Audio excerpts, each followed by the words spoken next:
Well, thank you all for coming out, and thank the Clinton Foundation for partnering with us again on this series. Eric, thanks for coming back to Arkansas. We'll get into that. We're just going to have a little conversation up here for a little bit, and then we'll open it up to all of you for some questions, because I'm sure there's many out there. Eric, where'd you grow up? I grew up in Seattle. So you had summers just like this? Yeah, summer is just like this. And then you moved on and went to college where? Reed College in Portland. And majoring in? Theater. And then I moved to New York. I've been in New York for 30-some years. And then also in New Orleans for about 21 years. What was your first work that you did that was published or performed? Oh, I had plays done in the early 80s. I started to get my plays done, and then my first TV job was St. Elsewhere, which was an interesting experience.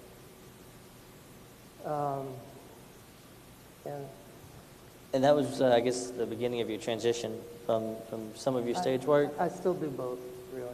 Which is your preferred media? They're both equally aggravating. One you get paid for and one you don't, but otherwise. Do you think that your work on the stage has helped in your TV screenwriting? I'm not sure, maybe, I'm not sure. They're so different, but they're both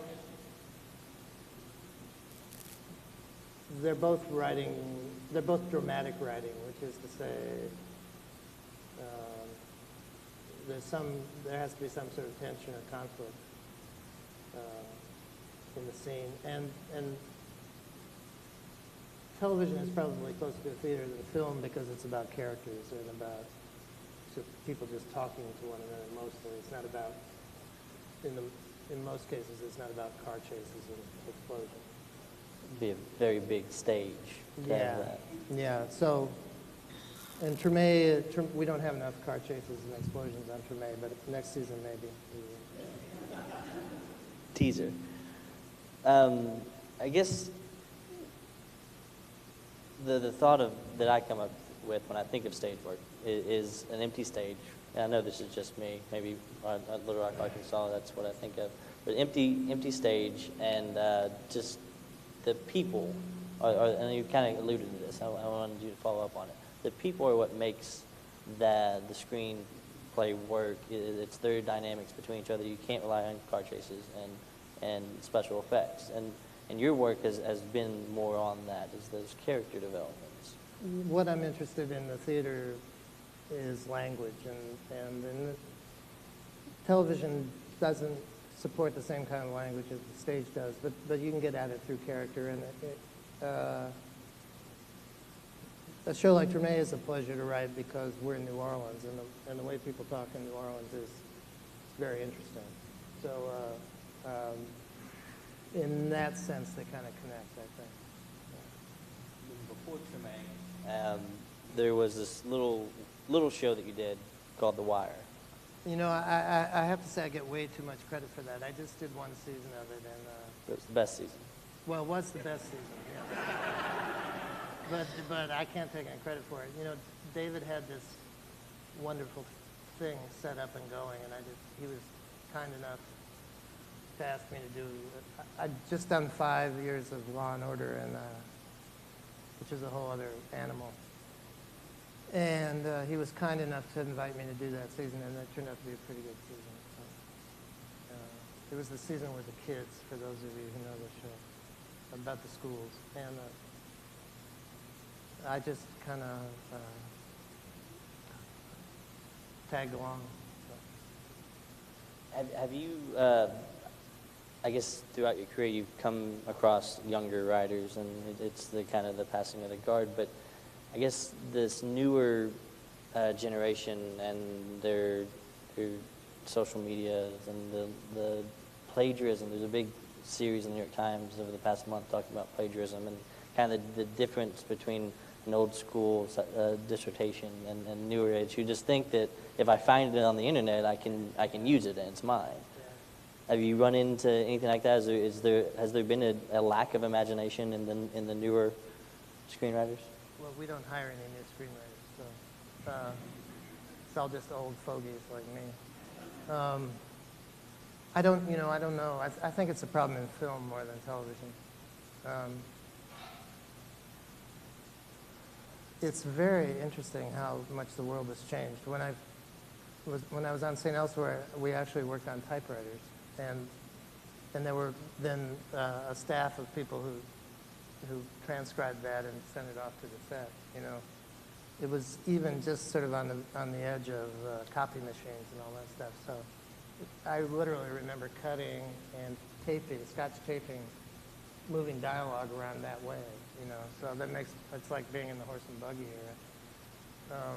And I still have a colleague on the show who still uses an IBM Selectric. He does not use a computer. And Tom Fontana, who was my first boss on St. Elsewhere and who did Oz and Homicide, he still writes longhand and hands it to his assistant. But I haven't worked with anybody that I know of who's been stealing stuff off the internet and passing it off as their own. But maybe I'm just clueless. So. Wasn't Tom the one that got you into TV writing? Yeah, he hired me on St. Elsewhere from the theater. So where did Treme come about? When did you think of that? David and I worked together on Homicide: Life on the Streets, which was a show on NBC some of you may remember. And we discovered that we had a mutual love for New Orleans. I had a house there, and he was a frequent visitor. And then he started to stay at my house at Jazz Fest and Mardi Gras occasionally. And we started to use some New Orleans music on Homicide. And we started to talk about doing a show there, but we didn't really know what it would be. It was just sort of pie in the sky. And then when I did the fourth season of The Wire, and this was really the best thing that came out of it for me, was that we started to talk more seriously about doing a show in New Orleans, because David was thinking about what happened. He knew The Wire was winding up. And we still didn't know what it was going to be, and we didn't want to do a cop show. We'd both done a lot of cop shows and criminal justice shows. And one day he said, it could be about musicians. And I said, okay.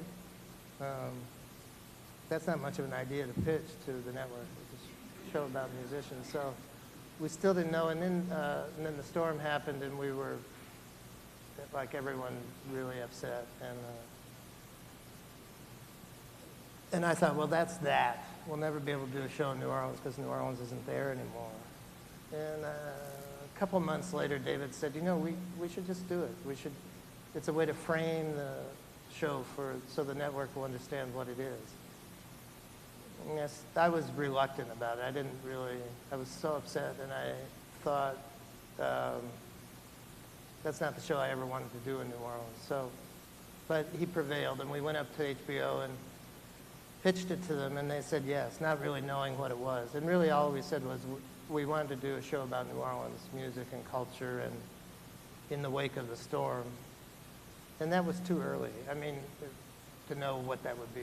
It was right after, and nobody knew if New Orleans would come back, or if it came back, how it would come back. You know, there was a lot of talk about it's going to turn into Disneyland or Houston or Atlanta.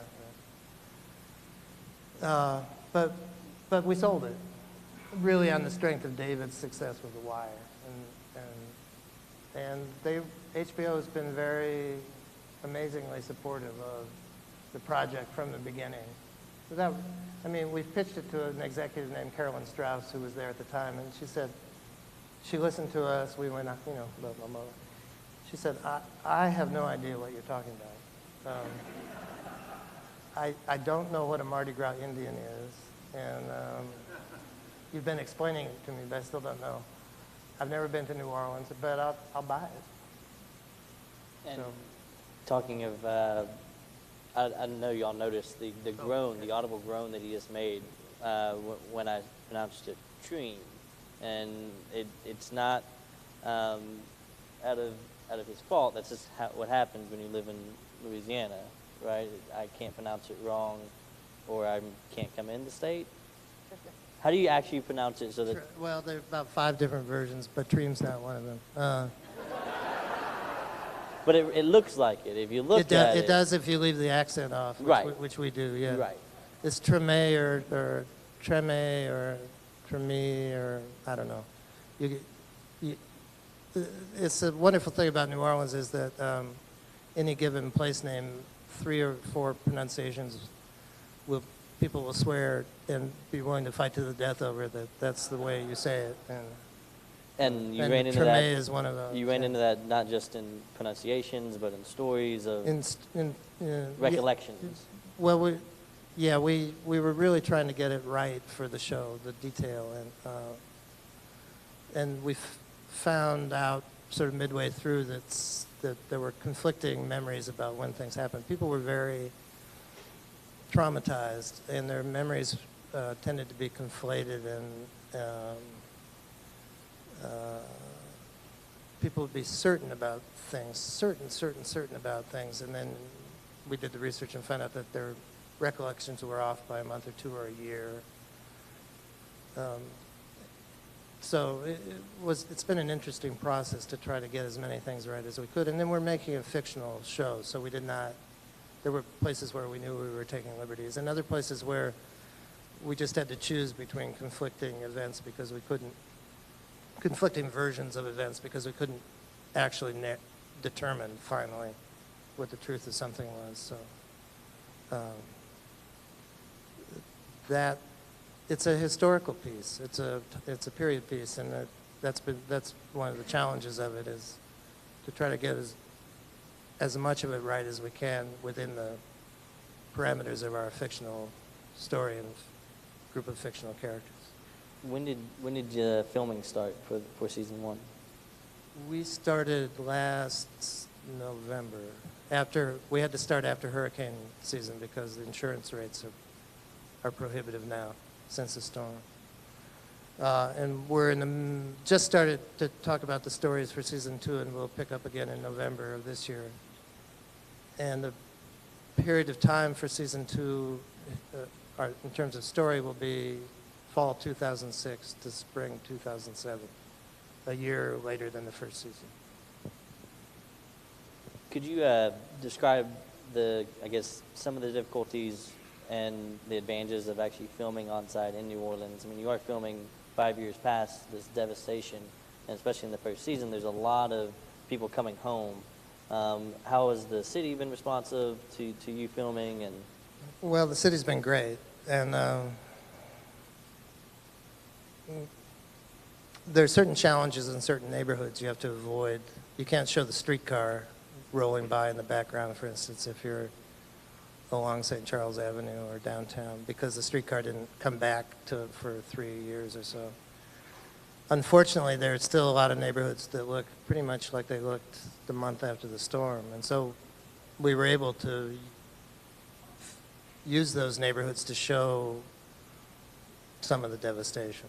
But a lot of the city has been rebuilt. One of the things about New Orleans is it was pretty beat before the storm. There were, by some estimates, before the storm, 35,000 abandoned houses. The last estimate I heard since the storm is 70,000. So there's still a lot of blight and despair and disrepair.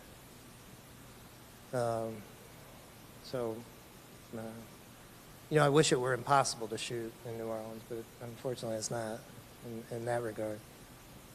And through this series, we're following a group of individuals there that are all connected in a way, very loosely, storyline. Some of them are more so, but cinematography-wise, you connected them through their experiences. And so if one was sitting at a bar listening to music, the next cut would be to the slide of the trombone, or if someone was drinking a beer when they put it down. And so you had this family, even though it wasn't. I mean, some of the characters don't know each other at all and right. haven't yet crossed paths, but it's a very small town. And if you saw the Mardi Gras episode, you could see how credibly people could kind of cross paths in bars and at musical events and so on.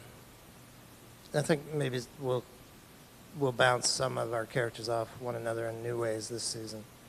It's a very small town, though, and people are connected very tightly, really. And one of the critical comments that has been, there's been a couple, not too many, but is I guess the non-traditional arc of the story, as well as you guys just kind of throwing people unapologetically into the deep end and letting them figure it out as opposed to spoon-feeding it to us. Why don't you tell me who the chief is before? Yeah, well, David and I both feel we just hate that kind of storytelling where two people who know the same material start to tell each other, well, you know, Nicola, as you know, the Mardi Gras Indians always come out on St. Joseph's Night, and as you'll remember, last St. Joseph's Night, you and I were together, and you know, that's that kind of TV that drives us up the wall. And we figured that people would just, the characters should be talking about the way they would talk without a third person present to have to explain it to. And people will catch up as we go. Also, we were trying to be true to the New Orleans of that period, so there wasn't a lot, for instance, there wasn't a lot of crime in the first season because there wasn't a lot of crime in New Orleans those first few months after the storm. And then it started to come back. So next season we'll deal more with that, and I'm sure some of the reviewers will be happier because there'll be dead bodies and cops, and but we're still going to try to do it our way. You know, we're kind of slow cooking as far as the TV show goes. Is that why HBO was the platform? They're a little bit. I don't know who else would have done the show, really. AMC? Nothing? Maybe. Is that the only thing I that don't gets know. compared to? We don't have those sort of great retro sets that they have. Maybe, I don't know. You know, I think HBO is really the place for the show. So. And then the only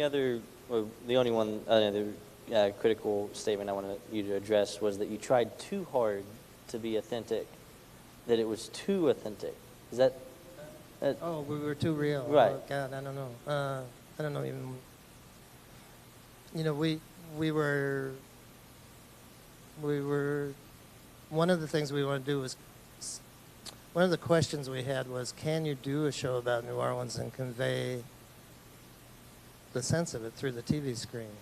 And I didn't know the answer to that. I didn't know if you could convey the light and the way the people talk, and I wish you could convey the way the food smells, but you can't. But could you give a sense of New Orleans to people who knew it and people who didn't know it? So one of the ways we could do that was through specificity and detail, and that's what we were trying to do, is tell the story and convey some sense of New Orleans. So I don't, I'm a little baffled by that. I've heard it, but I'm a little baffled by it. I don't quite know what it means. So unlike plot-driven entertainment, there's no closure in real life. Not really. Oh, that's a quote that David Simon wrote for the Creighton Burnett character, the John Goodman character, and I think he was getting annoyed by some of the Pre-lit harping. freshman. Yeah. So you are not Steve Zahn, and David is not John Goodman. I can put that. I'm definitely not Steve Zahn. Just thought if you. David use might it. be John Goodman. I don't know. And you touched on this in your pitch. The music in Treme, obviously, it is an integral part of the show. And you have a lot of real musicians in there. And when you're thinking of making a musical drama, you have to have the real musicians. Has that been fun to work with? How has that worked out? Yeah, it's been great. I mean, some of them, like Kermit, are sort of natural in front of the camera. Kermit's amazing, and some of them are a little stiffer, and you just kind of work around that or work with it. But the joys of actually recording the real musicians, and almost all the music is recorded live, which is pretty unusual. The only people who are faking playing are Wendell Pierce, who plays Batiste, the trombone player, but he's taking lessons. He doesn't. He looks. Well, when he's next to Shorty, he looks yeah, no, pretty good. he's got the positions are right, and he's blowing at the right time. His tone is terrible. Yeah. If any of you saw I think it's the last episode, there was a R&B review that Alan Toussaint does with, and Irma sings and Dave Bartholomew plays. And that's Alan's band with Big Sam, and in addition, and it was just a joy. But they were doing a little rehearsing for Irma, for Time Is on My Side, and the horn section started, and Alan stopped. He went, somebody's off. And Wendell had accidentally blown one note. It was amazing, and he was so embarrassed. There's a little plug you can put in the trombone for actors, I guess, so that doesn't make any sound. And he went and got that, and he said to Big Sam that, I can't believe he heard me, because it was the whole horn section.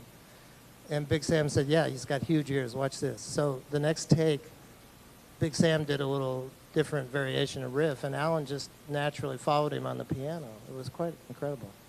Anyway, so we've had these sort of, there's really nothing like going to work and starting with shooting a music scene. It's the whole reason we wanted to do it. I mean, David and I wanted to do a show about New Orleans culture and musicians mostly. So it's all an elaborate excuse for us to have our favorite musicians on.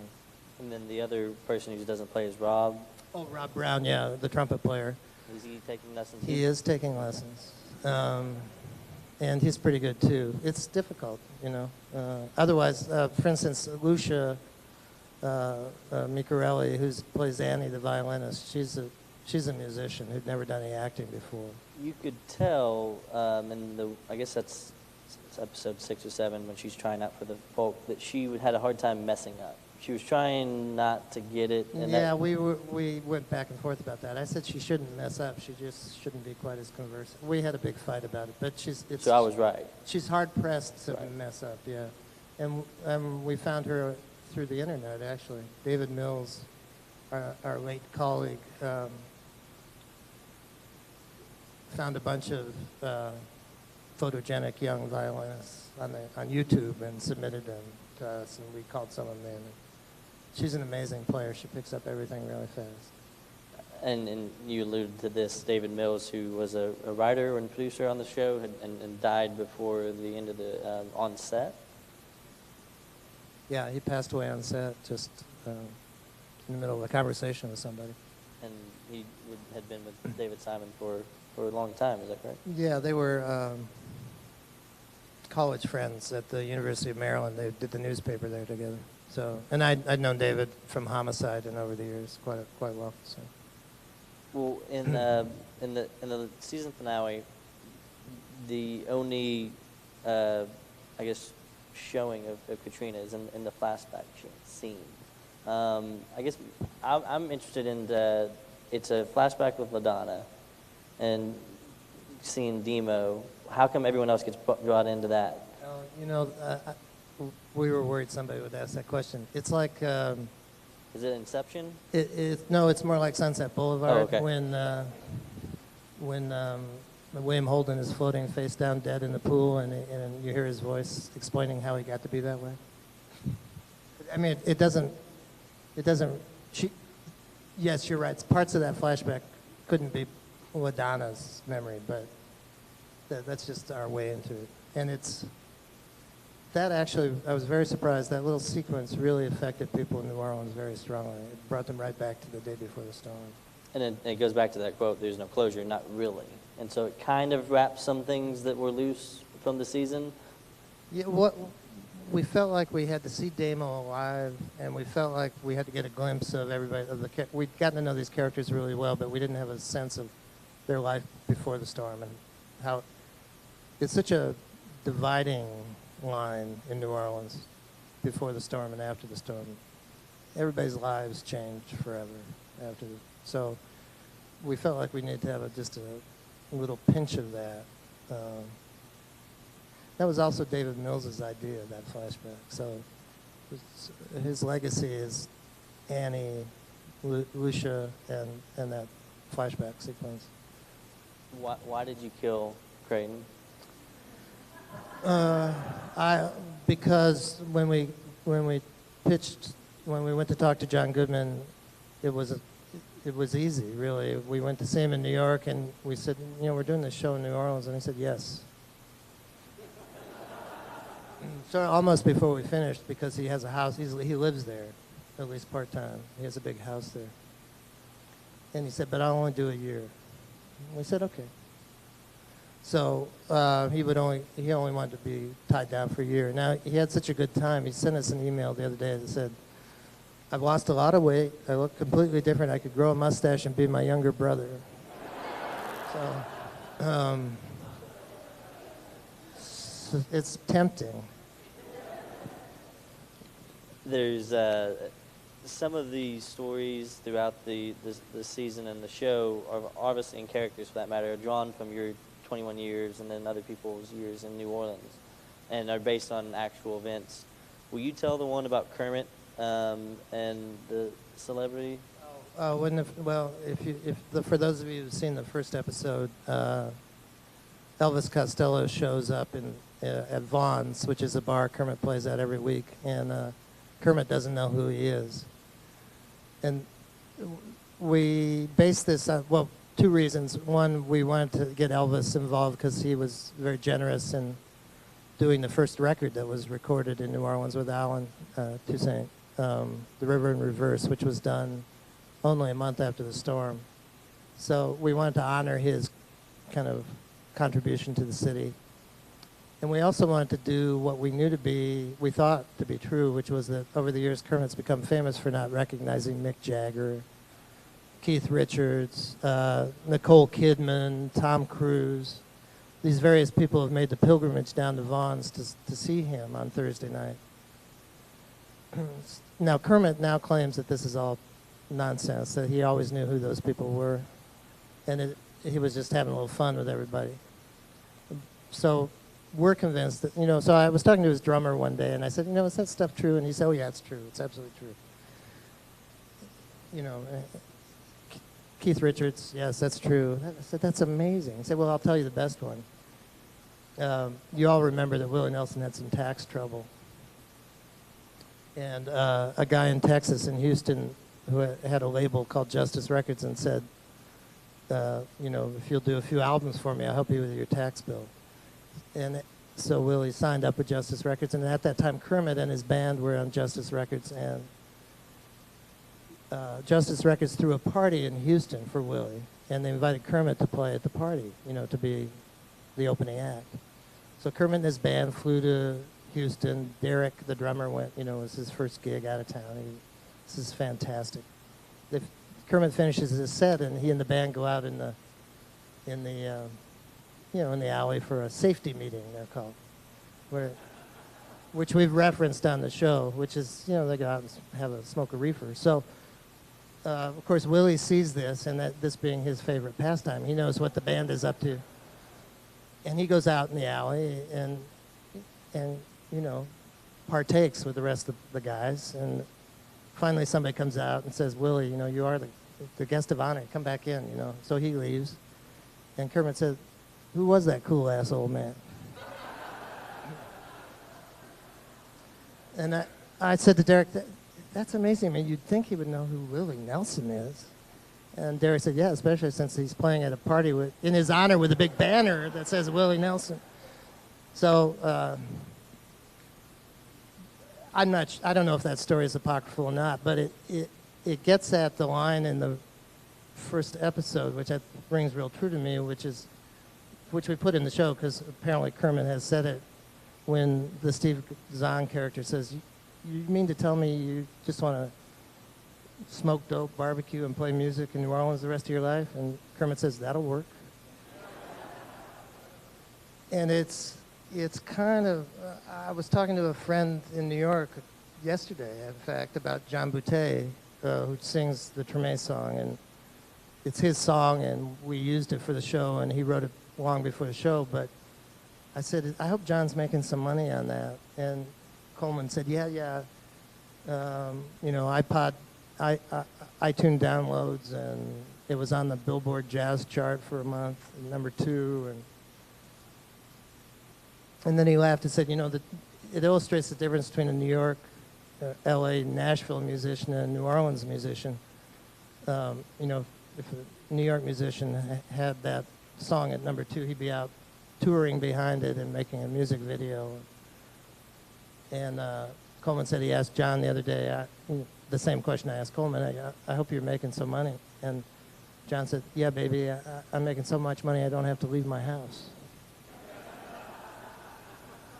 And that's so New Orleans. I can't tell you how New Orleans that is. So I'm happy for John. He doesn't have to leave his house. What's your favorite bar in New Orleans? Music joint? For music? Yes. Yes. It has to be off the beaten path, you know. You can't. It has to be off the beaten path. You know, the Rebirth has had a gig at the Maple Leaf for 30 years. So I think you have to kind of honor that. Favorite food?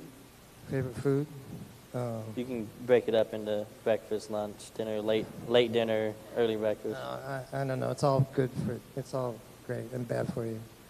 And what's going to happen in the second season? I can't tell you that. Well, no one here. We don't have phones or or internet email or anything. No, actually we don't really even know yet. We've only sketched out the first 3 episodes, so. There are 3 areas we want to kind of touch on more than we did last year. Crime and the police force as one. The schools kind of coming back in this very weird new configuration is the second. And then kind of a big overarching theme is where did all the money go, which is a real interesting question. And that sort of touches on every aspect of life. Where did all the Reconstruction money go? So we're going to try to get into all that stuff a little bit. Before we open up for questions, I have some word association. Okay. So I'm going to say some things and just spout out what you hear. On the Verge.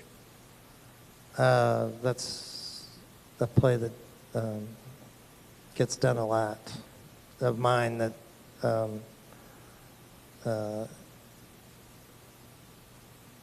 I'm very tired of going to see. Second line. Oh, second line. Well, that's that thing in New Orleans where people fall in behind the band, and that's very important. Culture in New Orleans is participatory. That's the unique thing about New Orleans. You don't watch the parade, you jump in and become part of the parade, and that's huge about New Orleans. 3D movies. I've never seen one. David Simon. David Simon is a very brilliant, interesting guy. He's a journalist by training, so he sort of we come at things the opposite way. He'll say in the writer's room, what do we want to say about New Orleans around this subject? And I always say, I don't want to say anything about New Orleans. I don't know anything about New Orleans. I want to approach it through our characters. So we sort of meet in the middle somewhere about that. And he's a brilliant guy. Mardi Gras Indians. Mardi Gras Indians are unfathomable mystery. We thought we knew something about the Indians, and then we started to do the storyline this year, and we had all these real Mardi Gras Indians as consultants, and we'd say, what does Giacomo Finane mean? And Donald would look at us and say, I know, but I can't tell you. And then we'd say, but you're our consultant on this. And he'd say, yeah, but I can't tell you. So, and then we find, finally he would grudgingly give us some information. And then we had other Mardi Gras Indians, and they would all disagree about everything.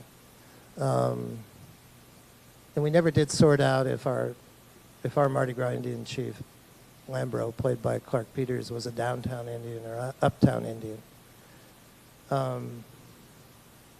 It became quite a point of contention, actually. So we finally had to edit one episode to take out any reference to that, because it has to do with the way the suit is sewn and the design of the suit. And finally in editing at the last episode, which takes place on St. Joseph's Night, and there's a big confrontation between these two Indian chiefs, one of whom is Donald Harrison Jr., who is supposed to be our consultant. Well, so Donald came in to loop a line of dialogue, and he said, Lambro's an uptown Indian. You're calling him a downtown Indian. I said, but all the downtown Indians say he's a downtown Indian. And Donald said, yeah, but they all have an agenda. So the next guy through the door was Otto Dejan, who plays Cottrell. Yeah, he's the spy boy for Lambro. So Otto comes in, and without telling him, I said, I stopped the film, and I said, Otto, look at Lambro's costume. Is he an uptown Indian or a downtown Indian? And I said, he's a downtown Indian. And Clark had just said, Donald had just said he was an uptown Indian. So we just gave up. So we don't know to this day. I said, call him a Midtown Indian. Treme. Treme is a neighborhood off the French Quarter, historically important neighborhood. And actually, a lot of people have asked us why we called the show that, because the show takes place all over town. But we felt the word Treme sort of stood in for the downtown Creole neighborhoods that were really the seedbed of New Orleans culture. So, and it was a nicer word than Marigny or Bywater. So that's how the show got to be called Treme, even though it's not just in Treme. Eric Overmyer. What? That's my word association? Yeah, that's you. Can we have the Q&A now, please? Let's start the Q&A. Any questions? Bill, right there. First off, I'm a fan of The Office. And with The Wire, I was wanting to do a word association with Amy Ryan because her and Steve Carell in The Office were really good. But the question I have, I was a big Homicide fan. I used to watch that faithfully on Friday nights. And the question I've got, you mentioned the music influence, but I don't have HBO, and I was wondering what kind of influence did your experience on Homicide come into play with Treme? Because I really like the jump cuts and a lot of things with Homicide, and I wondered if, and the gritty realism, and I wondered if that was on the show too.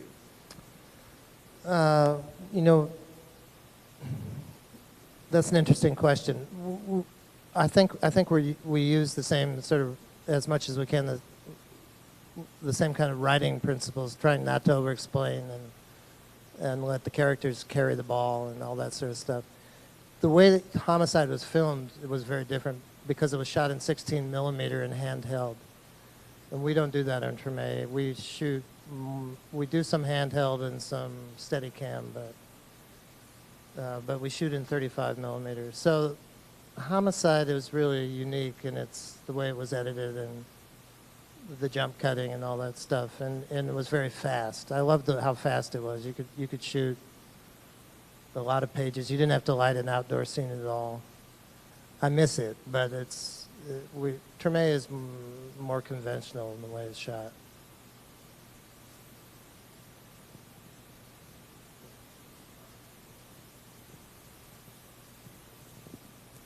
I know some of your characters in Treme are based on real-life characters in New Orleans, and I was just wondering, how do they work as consultants, the real people, or people that know them as consultants? Yeah, I prefer to say they're inspired by, because we didn't really take any facts from any of those people, but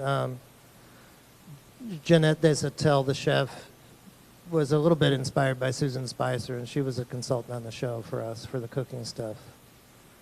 There's this Mary Howe, I was just going to say, was definitely an inspiration for the Melissa Leo character. And Mary was a big consultant for us, and probably will be again this year. She gave us a lot of really valuable information. The character Steve Zahn plays, the annoying DJ, was inspired by a real annoying person in New Orleans. although named Davis Rogan. After the first episode, the talk shows down there were very funny because people would call and say, "Yeah, I love that episode, but man, that DJ, he was so annoying." And the radio host invariably would say, "Yeah, but not nearly as annoying as the real person." So, who else?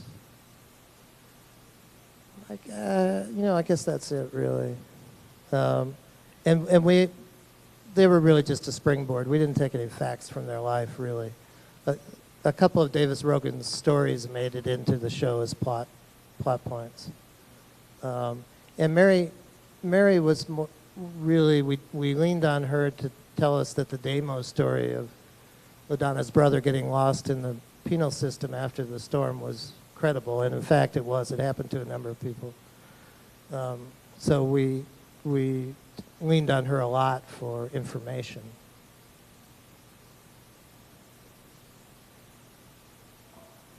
You get a real sense of animosity in Treme between Treme and Bourbon Street. And when we stayed in the quarter this summer and asked about going to Treme, we were told, no, you don't need to go over there. Can you talk about that a minute? Well,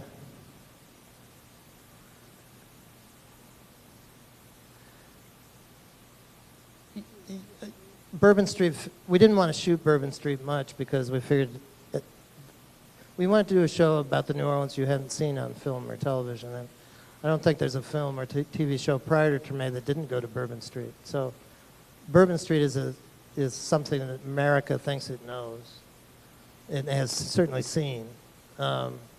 Just that strip that caters to tourists and out-of-town people.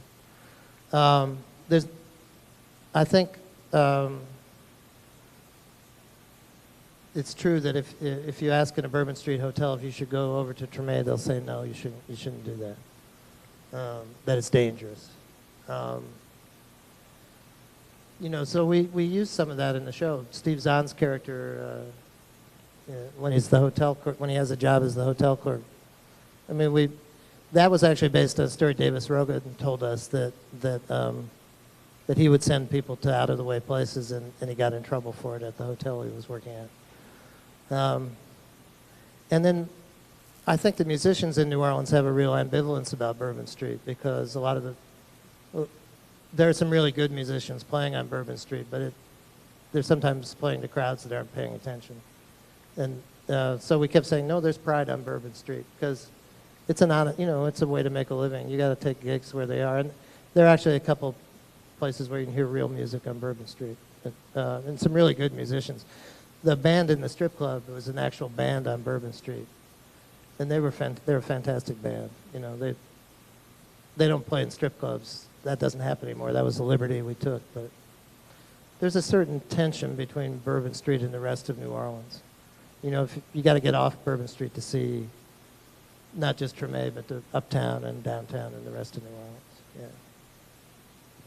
Anyone else? Right.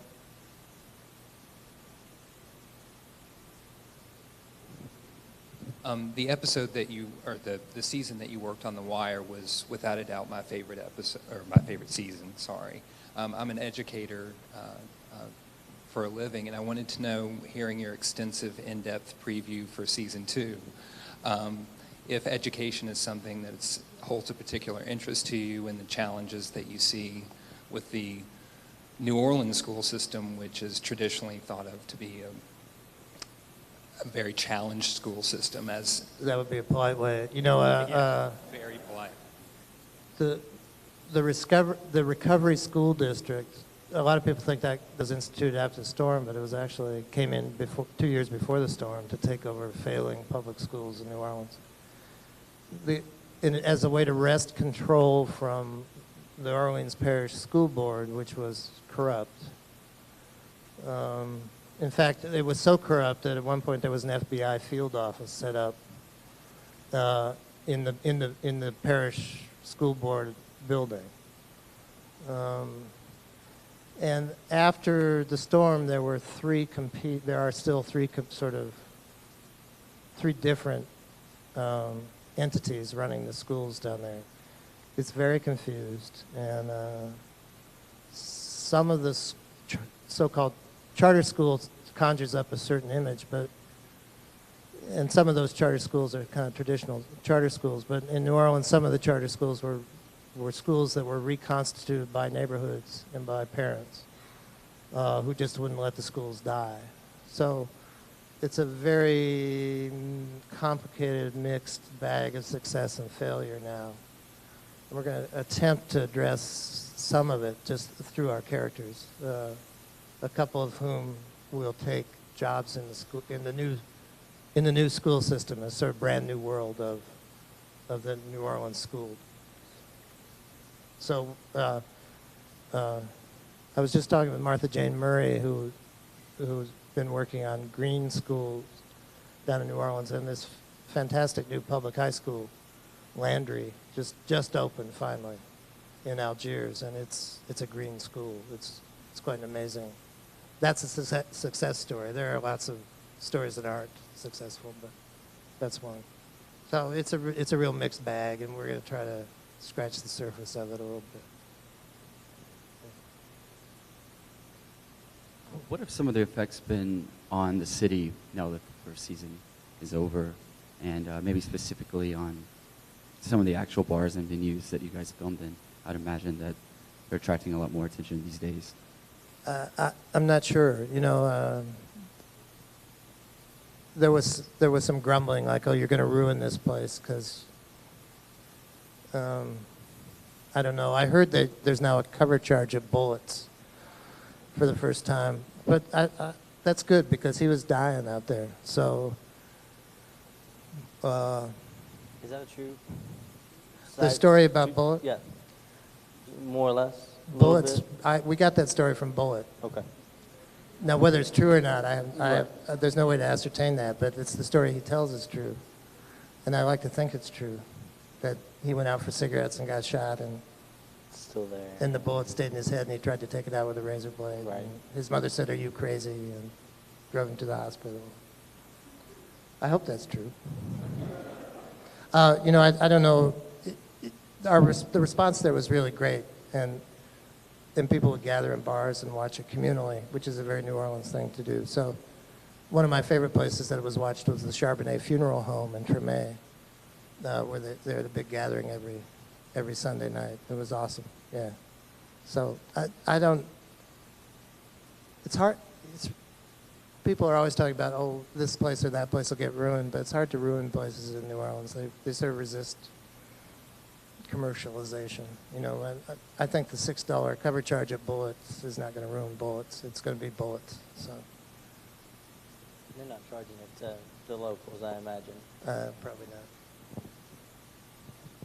not. Yes, sir. I'm talking about going back there. My wife and I made a reconnaissance for about 3 days with pictures the spring after, and came back two years later when trying to do it again, and left the lower ninth about 4 in the afternoon when the guy next to us in the van shot a gun. Went and had a Long Island iced tea. As screenwriters, perspective. I've never understood how you take a long series, and if you ever really know where you're going over the long haul, but let's take this and put it in New Orleans, since you're a resident of there and quite familiar with it. You go from sense of place to expectations to reality. And I think one of my perspectives is I'm not sure how New Orleans can ever be what it ever used to be with people, food, and culture, when there's no place for so many of those people that made it in New Orleans to live anymore. What's your long-range view on that? Well, I think a lot of those people have actually come back. I mean, I think what you just said was the fear, but for instance, most of the restaurants have come back.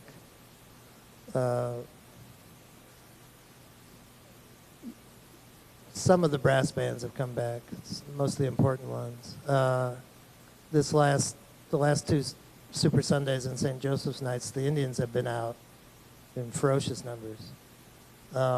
So somehow, that was certainly the fear, and certainly our fear, that the people who made New Orleans weren't going to be able to come back. But a fair number of them have. Certainly not all of them, and I don't know what you would say about percentages. The city's a fair bit smaller than it was. It's a funny feeling. I think New Orleans has come back it's the same, but it's not the same, and never will be the same, but it's the same. I don't know quite. It's odd. I mean, there's some essence of it that has refused to die, and that's quite moving to me and quite heartening. It's different, you know, but that's happened over the hundreds of years that it's been around. It's been destroyed and come back again in some version or other. So it did not turn into Houston or Atlanta, that's for sure. Right up? Yeah, go ahead. Yeah, she's coming right now. I'm a yacht from New Orleans, okay? And I know about Treme, and I know what you got to do is, it's from Claiborne to St. Bernard, where you have the Indians. You got to do some, I haven't seen the program. I don't have HBO. I might get it now. Yeah, I hope you do. But what it is you got to have Zulu. Zulu comes in on the river, okay, for Mardi Gras parade. The Indians, those Indians, they got thousands and thousands of dollars in those beads and so in those costumes. They start from one Mardi Gras ends to when it starts again, okay? And the problem with New Orleans is this. They ain't got no education down there, all right? They fishermen. They got Mardi Gras. You got the Saints. They're not the Aints anymore. If you take the football and Mardi Gras away, all you need is 20,000 people that man the ports. But the thing is, it's a town of hustlers. Everybody's got a hustle. And people have 2 and 3 jobs, jobs, as they say down there, okay? And what happens is this. In the 9th Ward, or the 9th Ward, as they say, and they call me Anthony there. My name's Anthony, but that's why I'm Tony. But they call me Anthony.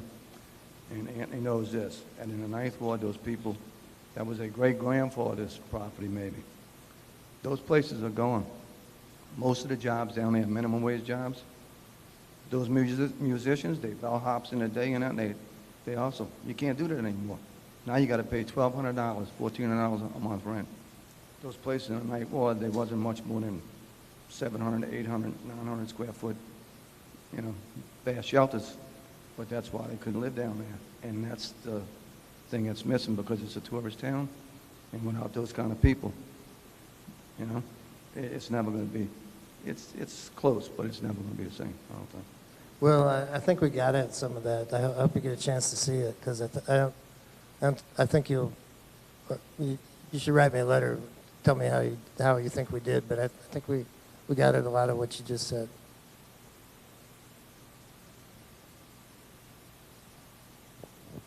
Hello.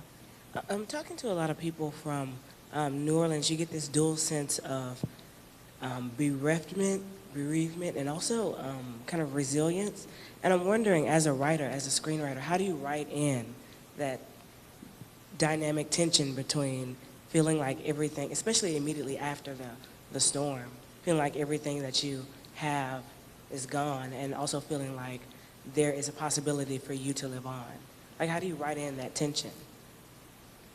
Well, that's real. Well, I mean, I think that's what the show was about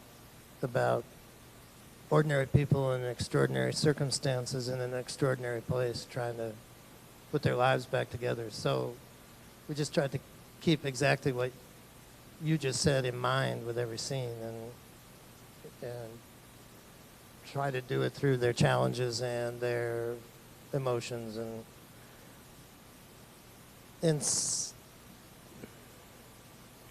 as much real as we could get into it, you know. That's exactly what the show is about, though. It's about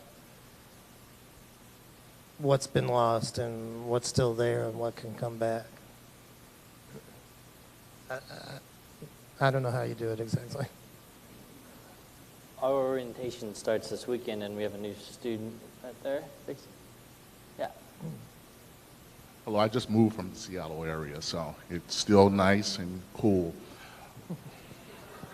Seattle's sort of the 180-degree opposite of New Orleans in all kinds of ways. Absolutely. What would you say about the recovery in New Orleans, and why has it fallen off of the front pages? We've heard reports that people are still living in the FEMA trailers down there. Can you tell us what we can do to try and get that back on the front page, and how we can get it back out there where people understand that people are still hurting down there and they still need help, and that it should still be on the front page, and we still should be putting it right there in front of everybody so that we can continue to help. Well, that's all interesting. I don't know that anybody's still living in a FEMA trailer down there, but there are people who've had to walk away from their houses, or are still fighting with the state of Louisiana about the road home money, or still fighting with their insurance companies about the. But that's you know, as far as the news cycle go, you know, I think people are already moving away from the BP oil spill because now the well is capped. You know, that's going to be off the front page soon. I don't know. The recovery's been interesting down there because I think it's come about in spite of the bureaucracy and in spite of the sort of endemic corruption problems and in spite of dysfunctional government, and a lot of it's just come through individual effort for the people who chose to stay, and that's what our show's about, and it's about those people, or it could be about the people who choose to leave too as well, who finally want to go someplace that works.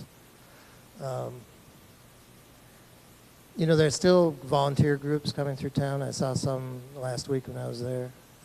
Church groups are still coming through, and one of the positive, Nikolai and I were talking about, one of the positive things that's happened is all these young people who've come to town, idealistic young people, to work there. It feels a little like New Orleans is this generation's Peace Corps in a way. A lot of new young people in town who've revitalized, changed things. A whole new Latino, Hispanic community that's come to town to rebuild the city. That's something new in New Orleans. So, you know, things change. And we want to do something about the volunteers who've come to town. And there's a certain, that they've rebuilt people's houses, and there's a funny kind of attitude towards them, though, from some of the local people as well, that they're grateful and yet they're a little resentful, and it's a constant reminder that things haven't gone as well as they should have gone. You know, it's complicated, I think. I don't think anything's going to put it back on the front pages. You know, and actually, I think New Orleans, we're sort of glad. You know, when the Saints won the Super Bowl, that was the best thing that happened. It got a lot of national attention.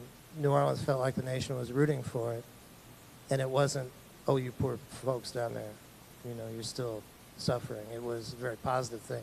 I think that was really a big lift to everybody's spirits, to not be viewed as victims, or no matter how many people were struggling, you know. One of the things about the oil spill was it felt like, you know, it was post-traumatic stress syndrome. You know, oh my God, here we go again, you know. So until the oil spill, was a pretty good year for New Orleans, with the Saints and the change in government and all kind of economic recovery a little bit, but we'll see. Ladies and gentlemen, let's thank Eric Overmyer.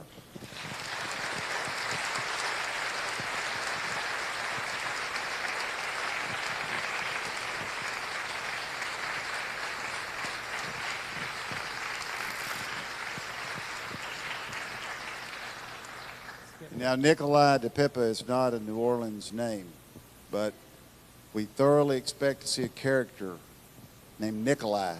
At least something on the show, Eric, over the next series. We're thinking about a corrupt music manager. From Russia. It's got to be from Russia. No, he's got to be from New Orleans, actually. Okay. Thank you all. You're very kind. I meant to say I feel like I have an honorary Arkansas passport because my wife is from Helena, and her sister lives in Wynne, and she had an uncle in Fayetteville, and I've spent a lot of time in Arkansas over the years, so I'm glad to be here. Thank you very much.